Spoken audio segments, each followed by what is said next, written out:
We're ready for more. Go ahead.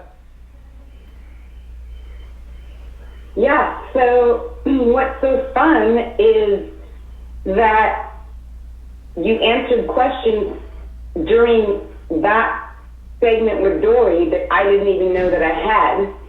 And it was exciting because just the other day, I just wanted to throw this out before I actually ask the question that I have, is I literally was talking to a friend and I told her, I said, there's so many amazing things that are happening that the universe just keeps bringing and like raining down on me and in my life and the people that I love and adore around me. And it's like sometimes you know that it's to be shared, and sometimes you kind of feel like it's just for you.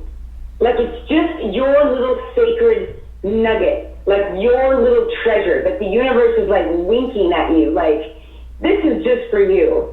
And I just feel like as you were talking with Dory, I just got that like reminder of how amazing that is and how powerful and fun that is.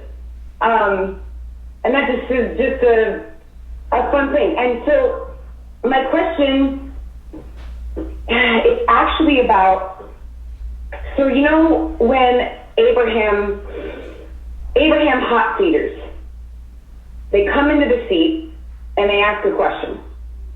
And Abraham always says, you know, all of you are teachers and uplifters naturally. Like that's why we're all here doing this. We're all a part of this whole thing because we're natural born teachers, uplifters. We love because we're love. And I want to ask you about regret. And it's not about me having regret, because I have come to a place of alignment in my life where I understand that regret is a wasted emotion. I mean, it's maybe taught us something, but it's not something you want to hang on to. Because if you were to throw out regret, you would actually then throw out the expansion that it caused you to gain, in my opinion. That's like how I see it or how I feel it. But what I want to ask you about is, as a teacher and uplifter that I am, as I coach people and I hear them tell me that I have all of this regret. Like I said something to my wife or husband that I didn't love, or I did something that I wish I hadn't. You know, how do I need to feel about it now? I kind of just want your take on maybe a really more clarified way that I can share with them. Because like I feel like I'm clarified on it, but I often don't always have the articulation for it. So I'm wondering if you can share about that with me.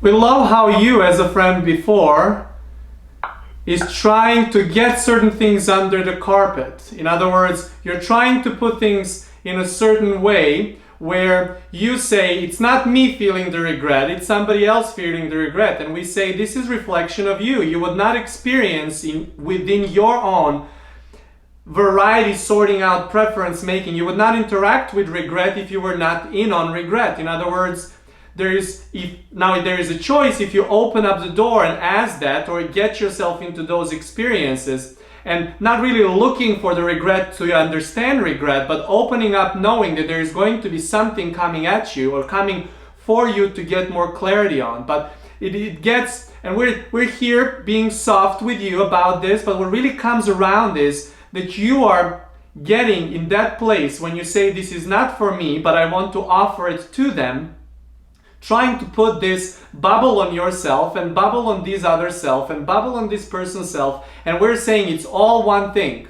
at all times. You cannot find the right words to do it because you're in regret. You cannot get anything to offer at that moment to find around unless you pull up from the place of everything that exists, from that wider perspective and wider perspective and wider perspective.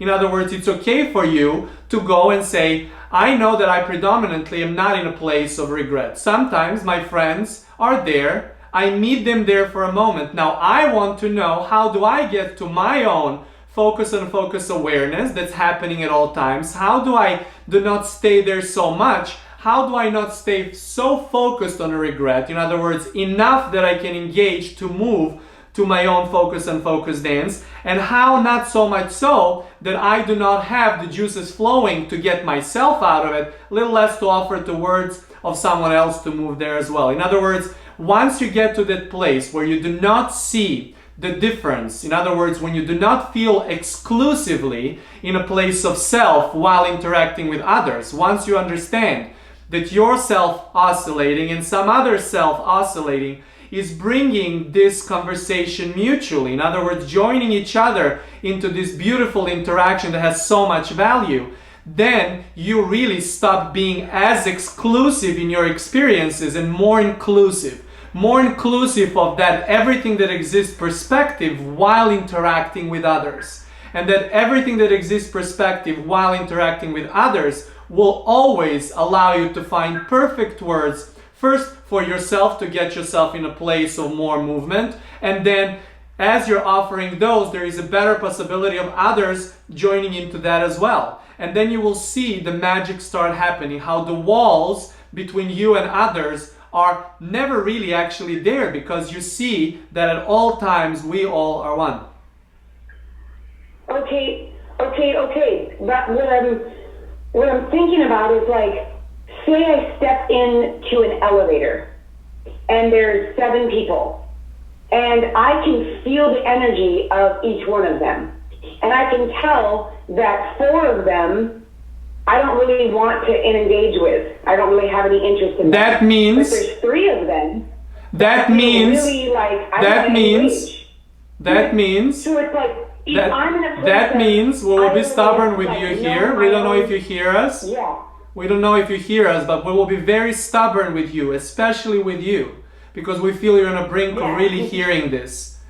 That what you do, dividing between 3 and 4 is exclusion. And that means that you're not steady to begin with. The moment you're steady, you never divide. The moment you're steady, it does not matter to you what you sense, because you can include it all from that wider perspective. The moment you're in a place of dividing, that means that you're not steady. That means that you're looking for others to get steady. And therefore, that makes perfect sense and is the best cause of action for you, not to focus to the ones who may enlarge your not steady, but the ones that can get you back to that steady. In other words, you can choose to call it whichever way you want, but when you're steady, you do not feel division. When you feel steady, you do not see the difference between the people who are like this or they're like that. Only when you're not steady, you need to divide to get yourself to steady, so you can include the ones that are not steady.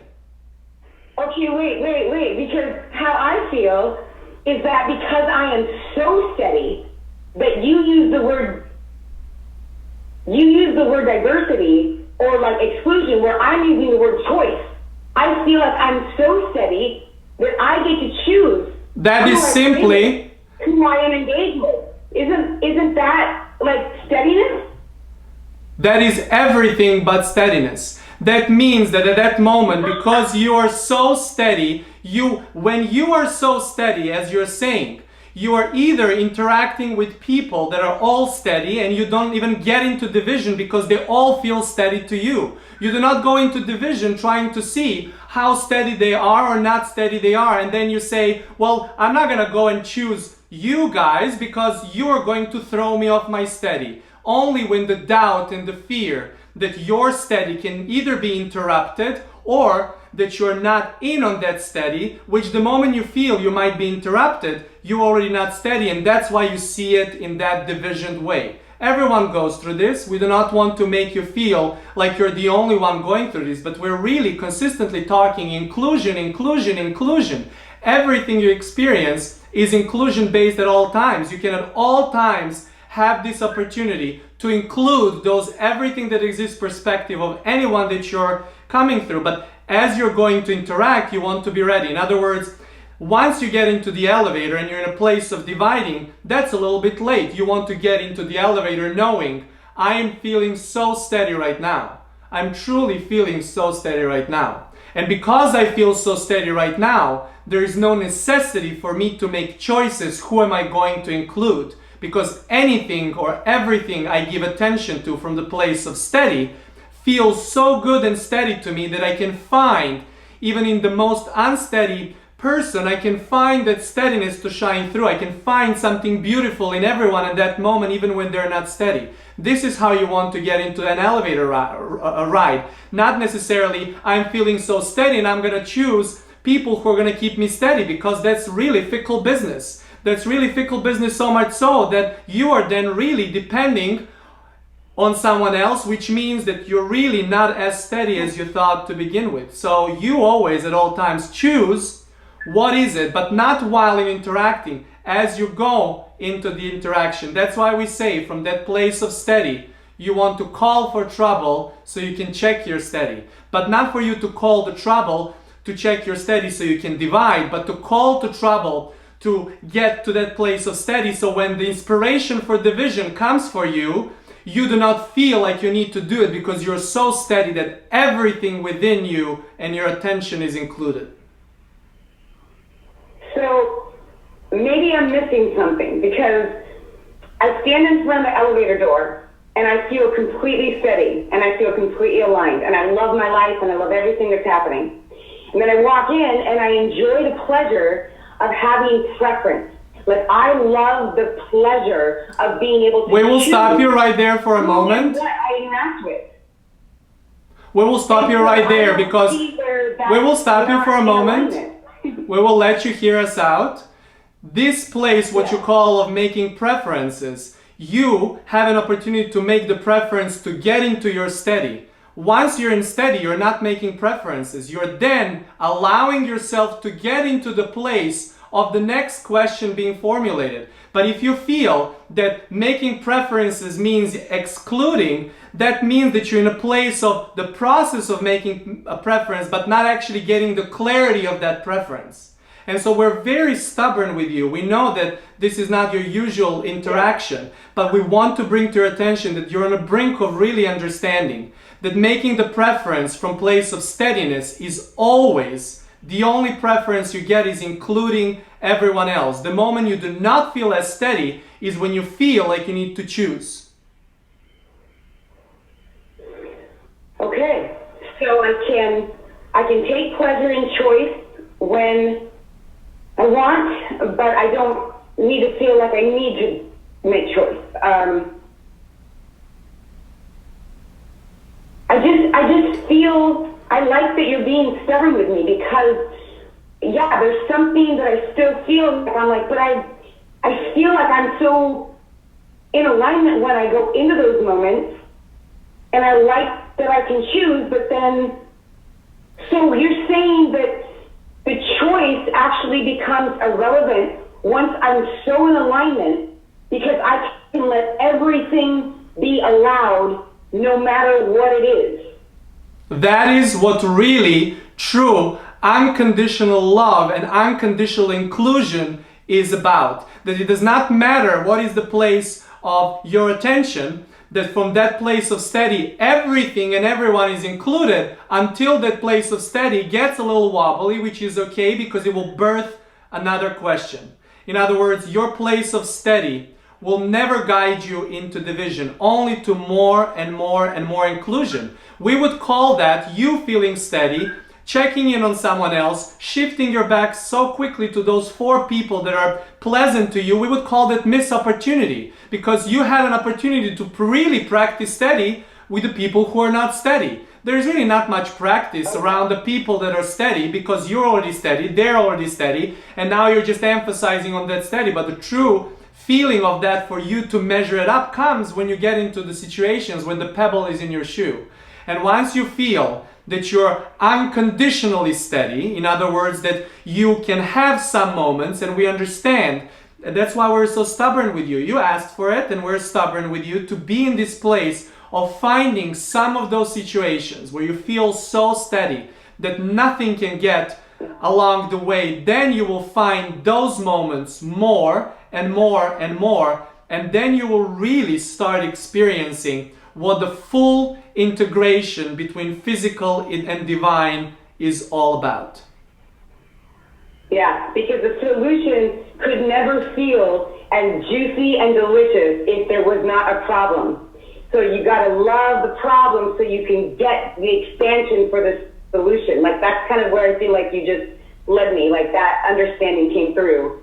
That place when you feel, thank you for the clarity. that place when you feel so steady that anything you include is not even divided on a comfort or discomfort. It's not even divided to any kind of emotion because you're so present, so consistent, so are in your steady that you feel like you are really beyond your body, beyond your mind, beyond even your emotions, and you really feel the life force pulsating through you and using these vessels, all of them being vessels for expression of that, to be more and to be more and to be more and to be more and to be more and to be more and to be more. Then you're really going into your life experience head on. Then you don't even have to wear the helmet, but you're going a million miles an hour because you know that everything you can be included. Not from the place of your acting and engaging literally with everything, but knowing that when you are so steady and present in that place of conscious, anything that comes your way is so beneficial to you that you can find that you do not need to put ever again deliberately those curtains back on those mirrors, because you feel so steady that every mirror reflection gives you benefit, that every mirror reflection brings you immediately to experience reconfigured everything that exists, that it allows you to see love and appreciation and satisfaction, those natural feelings, those natural states of being, to be more and to be more and to be more. And there is really nothing else we would love to add for this brilliant broadcast that it has been, in appreciation of all of your brilliant thoughts coming through, some of them formulating the questions and some of them be formulating in a place of answers, but dancing so consistently where you could see it now like never before. For now, that's it.